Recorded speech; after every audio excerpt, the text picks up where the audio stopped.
Olá, estamos no estúdio do canal profissional da Rede São Paulo Saudável para mais um programa Compartilhando Conhecimentos.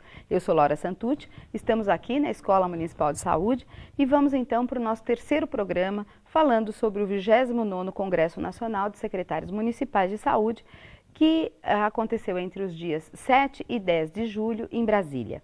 Com o tema Responsabilidade Interfederativa no SUS, Desafios e Agenda dos Municípios, o Congresso reuniu mais de 4.900 profissionais, entre servidores, gestores e os secretários municipais, estaduais, trabalhadores, pesquisadores, com o objetivo do fortalecimento do SUS.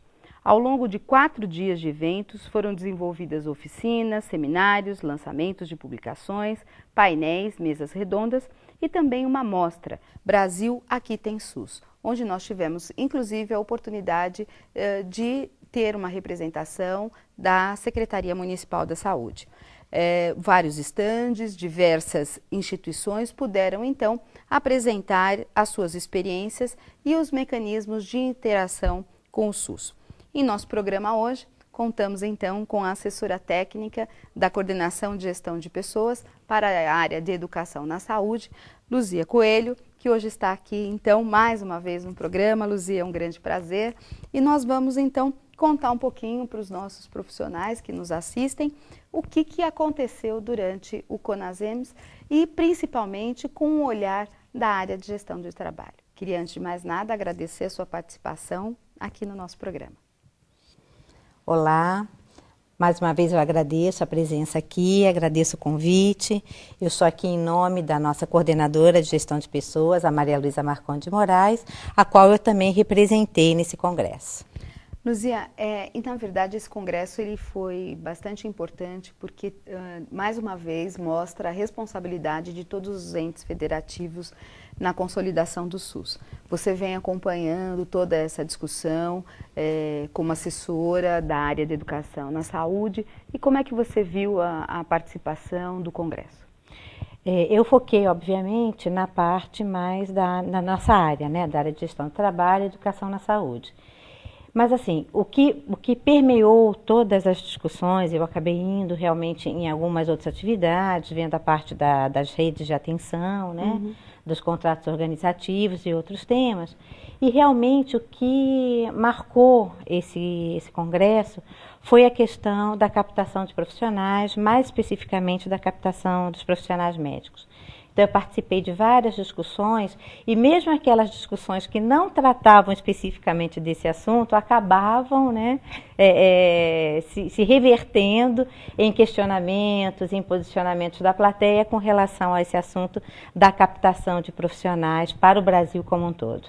Bom, então você pode contar para a gente, né, um pouquinho como é que foi a área de gestão do trabalho e educação em saúde. Quais foram os principais temas que foram apresentados, né? Como você já deu uma dica, né, a questão da captação de médicos. Como é que isso está programado dentro do Ministério? Quais são os projetos, os programas que estão vindo aí para os próximos anos? Eu acho que é importante assim, contextualizar um pouco da onde surge, né, essa questão aí da captação. Logo no início do ano, quando os prefeitos e os novos secretários assumiram, né, nas novas gestões, eles encaminharam um documento formal à Presidência da República solicitando ações concretas com relação ao déficit de profissionais, né, principalmente profissionais médicos, nas áreas onde havia maior dificuldade. Então, nas áreas periféricas das grandes capitais e das regiões metropolitanas, no interior, né, no interior dos estados e principalmente também nas áreas do Brasil, da região norte, nordeste e centro-oeste. E aí, em cima disso, foi feito todo um trabalho, todo um estudo e pactuado, então, com os prefeitos e com os secretários algumas ações. Ações de curto, de médio e de longo prazo, né? Inclusive, durante o congresso, estava acontecendo a marcha dos prefeitos também, que estava justamente negociando e pactuando todas essas ações. E aí nós tínhamos essas ações que no início, né, então o start inicial seriam as ações de curto prazo. Essas ações de curto prazo, elas fazem parte do programa Mais Médicos, Mais Saúde para o Brasil. Que é o momento que nós estamos vivendo, né, de convite à participação de médicos brasileiros formados no exterior e estrangeiros para participar do nosso Sistema Único de Saúde. São 3 fases, não é? Isso, né? A fase do curto prazo, de ações de curto prazo, e as ações de médio e longo prazo, que acabam se tornando uma fase, né, comum. Né? Agora, com relação ao Mais Médico, houve uma fase inicial onde os médicos que não trabalhavam poderiam aderir ao Mais Médico, brasileiros. Depois, brasileiros que se formaram no exterior. E o terceiro são os estrangeiros. É isso mesmo? Conta pra gente como é que é o programa. Então, exatamente isso. São esses 3 grupos de prioridades de inscrição no programa, né? Ele é um programa que visa a captação de médicos para estas áreas consideradas de difícil acesso, né, e de difícil provimento também. Então, não significa que apenas elas são distantes, por exemplo, de uma capital ou distantes do centro, né, de algum centro urbano, mas são unidades dentro do programa Saúde da Família, da Estratégia Saúde da Família, que tem dificuldade de captação de profissionais. Então, essa ação, ela é uma ação voltada para qualquer médico, formado a qualquer tempo, né, e com este grau de prioridade. Né? Então, primeiro, a inscrição dos médicos brasileiros que desejam aderir a este programa. O compromisso deles é, então, né, como todos os outros, de trabalhar na Estratégia Saúde da Família por 40 horas semanais, tendo, então, a perspectiva do fortalecimento da atenção básica. A primeira fase, então, ela é feita por meio da inscrição dos médicos brasileiros.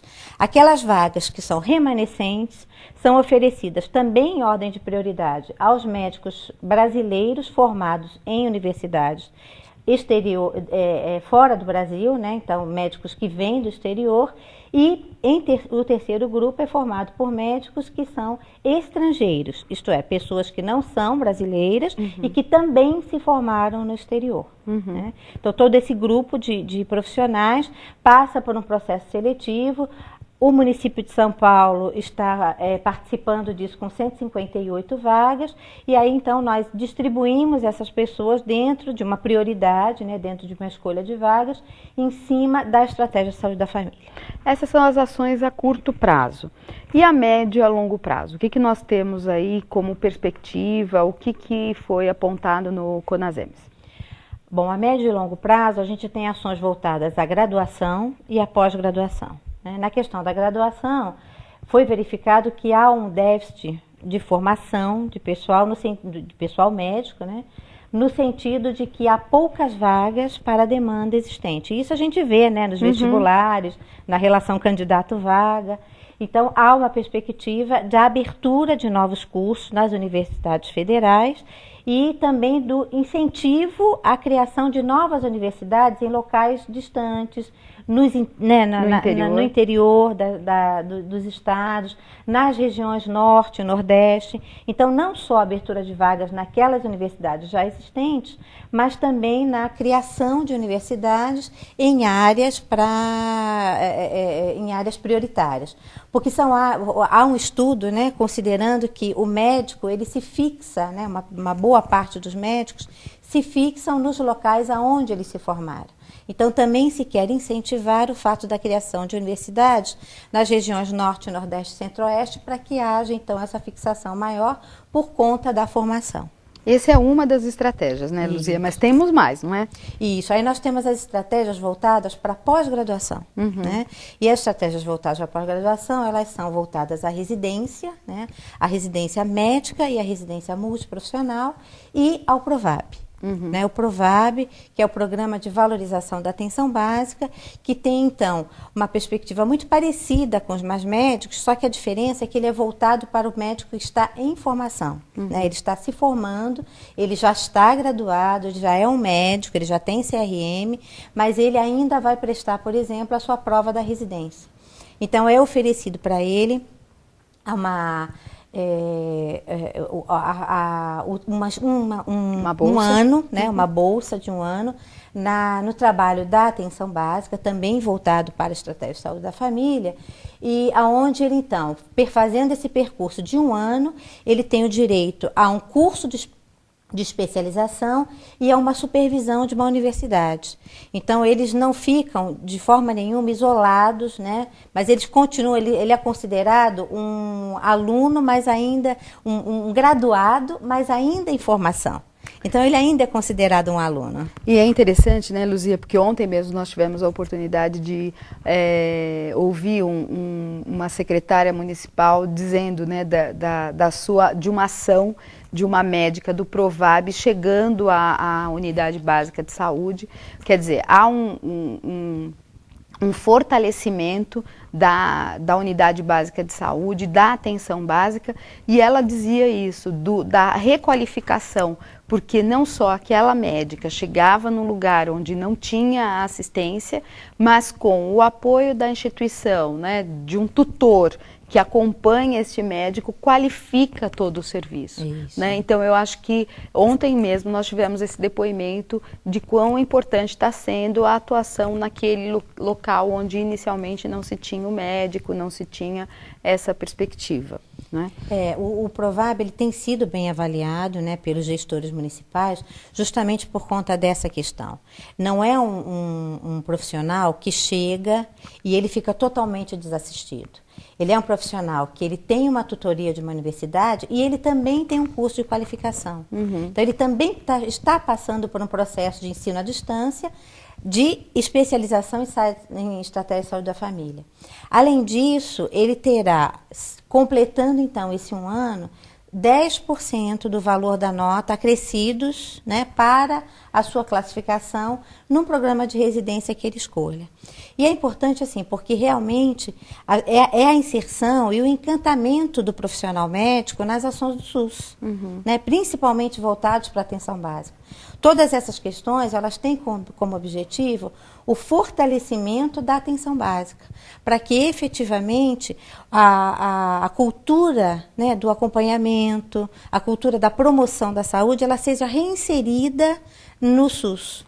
Porque ela passou durante bastante tempo voltada muito mais para a questão da queixa-conduta, né, de todo esse trabalho de olhar para o usuário como um doente, como um paciente que precisa ter uma necessidade de saúde ou de doença, melhor dizendo, atendida, e não na perspectiva de um acompanhamento efetivo daquela família, daquela comunidade, para as ações de prevenção e promoção. E é interessante, né, Luzia, porque para a nossa área, em especial na área de gestão do trabalho, reforça a integração do ensino-serviço. Né? É isso que, na verdade, se busca através desses vários programas, não só do processo de educação permanente, onde se discute a questão do processo de trabalho, mas do PET Pro-Saúde, o próprio Provab, enfim, são ações que buscam, no fundo, a integração e que o médico ou o profissional da área da saúde possa chegar mais próximo do que de fato acontece na realidade, não apenas uma ação teórica, mas uma ação prática. Nesse sentido, tem a questão da residência multi, não é? Como é que isso também foi abordado no CONASEMES? Então, a questão das residências como um todo, né, tanto a questão da residência médica quanto a questão da residência multi. A residência multi, ela terá um incremento, né, porque também haverá, a partir desse ano, né, na perspectiva de todo o processo acontecer esse ano, para início no ano que vem, do Provab multiprofissional. Também, né, no sentido de começar a fazer essa discussão e começar o fortalecimento da residência multiprofissional. Nesse primeiro momento, provavelmente muito mais voltado para a enfermagem e para odonto, mas assim, na perspectiva de termos então uma consolidação da residência multiprofissional no âmbito nacional. E a residência médica também está passando por discussões e aprofundamentos do seu papel. Né? Qual é o papel de uma residência pública do âmbito do SUS, né? Na questão das especialidades, porque há uma necessidade muito grande do fortalecimento das residências nas áreas básicas. E como é que você, depois de participar do CONASEMS, e como assessora, em especial agora uma assessora específica da educação na saúde, vê os avanços aqui para nós dentro da Secretaria Municipal da Saúde? O que nós estamos fazendo, o que nós estamos construindo, quais são as ações a partir das grandes diretrizes emanadas pelo Ministério, mas que nós também, enquanto Secretaria, estamos buscando para que a gente possa construir nessa consolidação do SUS. Então, a Secretaria ela está inserida em todos esses programas. Né? Nós estamos, como eu falei no início, nós estamos recebendo o Mais Médicos. Ele é um programa que ele vai se estender, né, durante bastante tempo. Nós estamos no primeiro número de profissionais. Em agosto virão outros. Desculpa, em agosto não, em outubro. Né, virão outros. E assim sucessivamente. Então, a Secretaria ela tem se colocado como protagonista, né, nessas ações, apoiando então as ações do Ministério, né, porque nós também temos uma carência, apesar de sermos, né, uma cidade, né, cosmopolita, né, uma cidade que atrai todos os tipos, né, de profissões, mas nós temos carência e essa carência ela é muito mais identificada nas ações da atenção básica. Então, nós estamos participando de todos esses programas, né, do Mais Médicos, do Provab, e especificamente aí na questão da residência, nós estamos nesse momento trabalhando na perspectiva de uma consolidação da residência aliada à missão do município, né, que é a missão do atendimento às questões mais gerais, né, não tão, né, de alta complexidade e de alta especialidade. Então, nós estamos fazendo um trabalho já bastante adiantado no sentido de propiciar que a nossa residência ela amplie o número de vagas, né, para que a gente possa oferecer mais campos de trabalho para os nossos médicos e para os médicos do Brasil inteiro que queiram trabalhar em São Paulo, mas também na perspectiva de ampliar a participação do profissional residente nas ações da atenção básica. Então, o roteiro, né, que a gente chama de percurso pedagógico desse residente, está sendo revisto, está sendo, né, já foi pactuado, inclusive, no gabinete, para que a partir de 2014 as ações voltadas para a assistência na atenção básica elas sejam ampliadas. Além disso, foram estabelecidos grupos de prioridades. E a prioridade 1 para as vagas das novas residências, as novas vagas de residência no município, estão voltadas justamente para as áreas básicas, né? Que é pediatria, gineco-obstetrícia, psiquiatria, clínica médica e saúde da família e comunidade.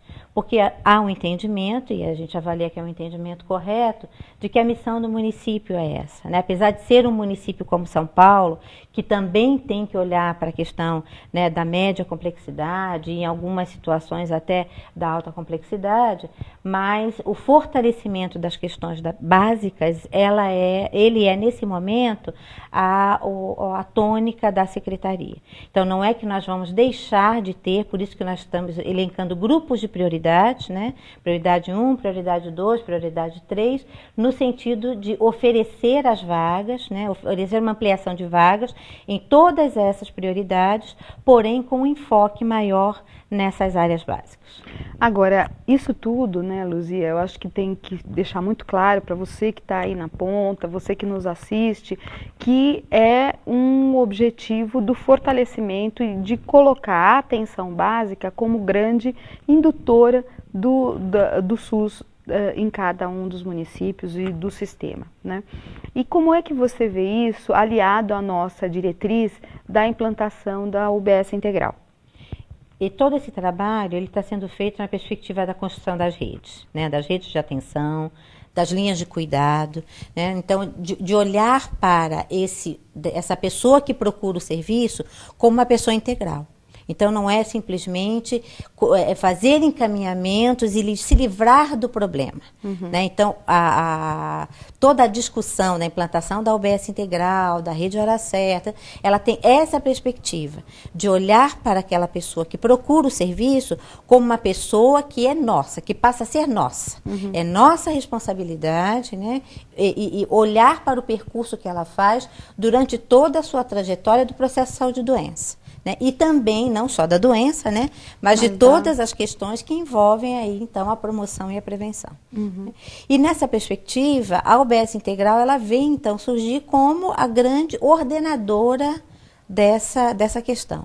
Né? Não só a UBS Integral, mas a UBS Integral como uma UBS modelo, mas as unidades básicas de saúde e as estratégias de saúde da família como efetivamente o locus de atenção privilegiado. Né? A gente não usa mais portas de entrada, porque o SUS ele prevê que todas as unidades são portas de entrada do SUS, né? Mas assim, como locus de ordenação, então, de um cuidado que vai se dar ao longo da vida, ao longo de toda a vida daquela pessoa. Né?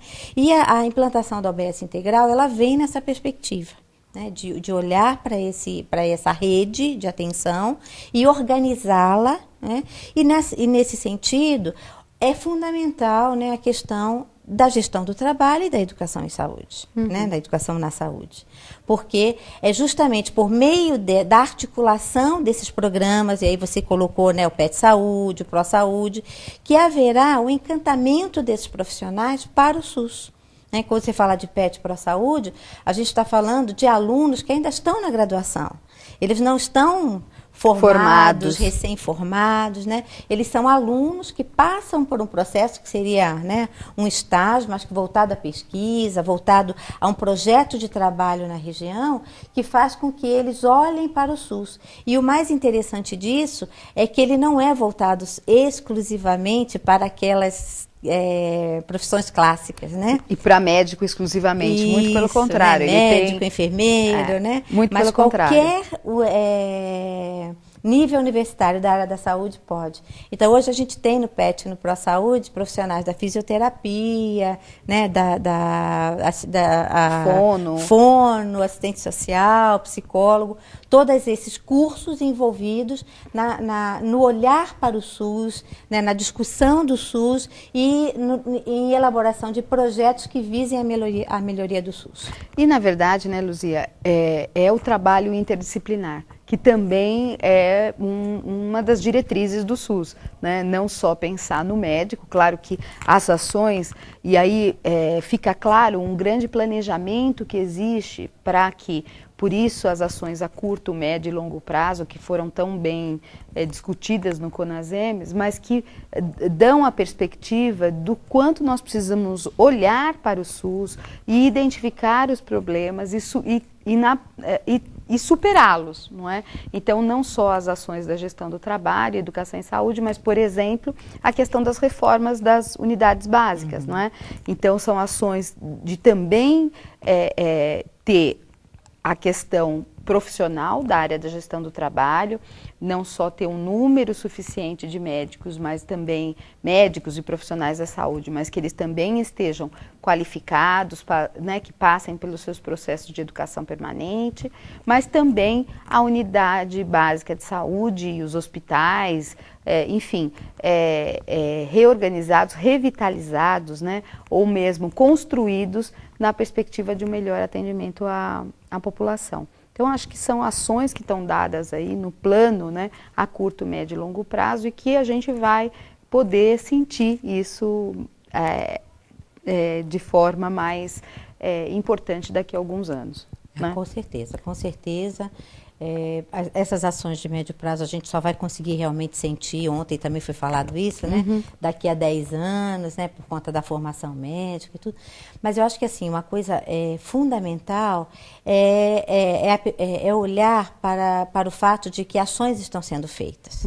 Eu acho que a necessidade que houve, e foi colocado isso bastante lá no CONASENS, é a necessidade que há de uma resposta a uma demanda da população. Né? A população não quer mais a assistência à saúde já né, há algum tempo da forma como ela estava sendo dada, de uma maneira impessoal, fria, né, de uma consulta em que você não olha, né, em que você não conversa, em que você não discute. Então, tudo isso, na verdade, é um somatório, uma somatória, porque nós também temos que dar condições para o nosso profissional trabalhar. Não dá simplesmente para colocar, por exemplo, nas costas dos médicos, né, e só deles a responsabilidade claro. da questão da saúde. Também há uma carência né, real e concreta de profissionais no Brasil. Né? A gente viu que hoje a relação médico-população é de 1,8 médico por cada 1.000 habitantes. Então, é uma relação pequena, uma relação muito baixa. Então, não dá também para colocar só nas costas e dizer assim, o médico não quer trabalhar, o médico não gosta de trabalhar. Não é isso. Hoje ele também tem condições de trabalho que necessitam ser melhoradas e muito melhoradas. Então, todos esses esforços, eles têm que se somar. Eles só podem surtir efeitos se somados. Então, a questão da formação é importante e é fundamental que esteja se pensando nisso, porque não é mais o fato de simplesmente jogar um profissional na rede de serviço sem nenhuma qualificação. Então, está se preocupando sim que esse profissional ele seja captado, né, ele seja trazido para o SUS, mas que seja oferecido para ele um processo de formação concomitante ao seu trabalho. A gente tem visto isso, né, inclusive dentro da secretaria, com tantos movimentos de capacitação, de formação que nós temos, e também a questão das reformas, que para nós é fundamental. Agora, Luzia, não posso deixar de fazer uma pergunta para você, já que você tocou na questão da própria relação da população com a saúde, que é a questão da humanização. Não posso deixar de te perguntar isso, até porque você também coordena todo esse processo de humanização dentro da secretaria, junto com uma equipe, enfim. Como é que você viu isso? E se no CONASEMS isso também foi tocado, enfim, foi conversado a respeito de toda a política de humanização? Foi sim, foi tocado bastante.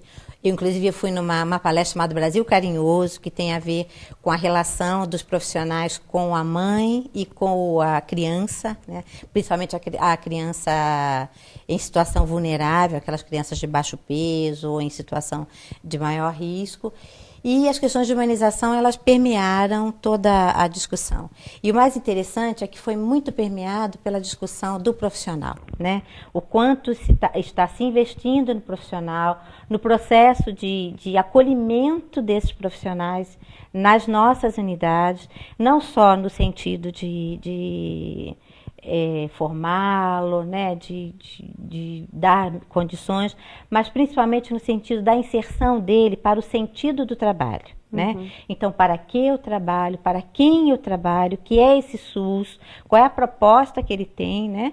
E trabalhando na perspectiva, então, de muitas ações voltadas a processos de humanização para os trabalhadores, né?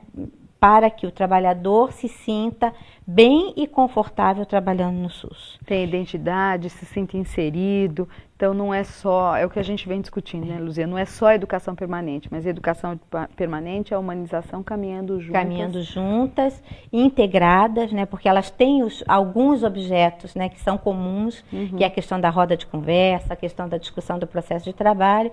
E a gente tem feito isso aqui no município, por meio do fortalecimento não só dos núcleos de educação permanente, mas também dos comitês regionais de humanização.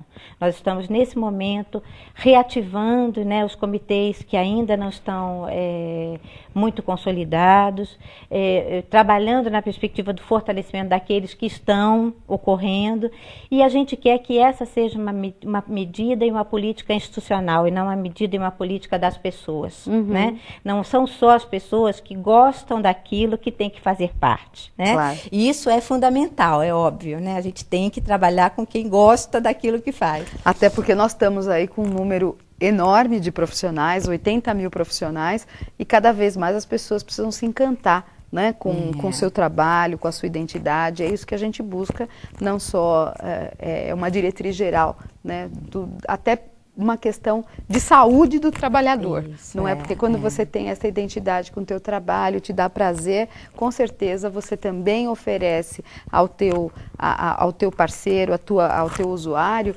uma resposta do teu trabalho de maior qualidade.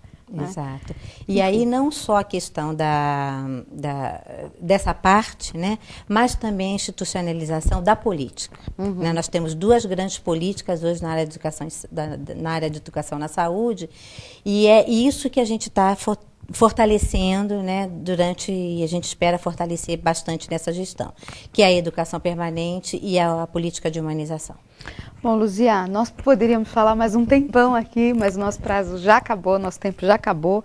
E mais uma vez eu adorei o programa, adorei que você estivesse aqui conosco, no Compartilhando Conhecimentos, porque você sabe, né, estava na criação desde o primeiro programa aqui, sabe que o nosso maior objetivo é que os profissionais que estão lá na ponta possam cada vez mais saber do que nós estamos discutindo, das oportunidades, enfim, e socializar o conhecimento e que as pessoas estejam cada vez mais engajadas dentro do SUS. Eu agradeço muito a sua participação.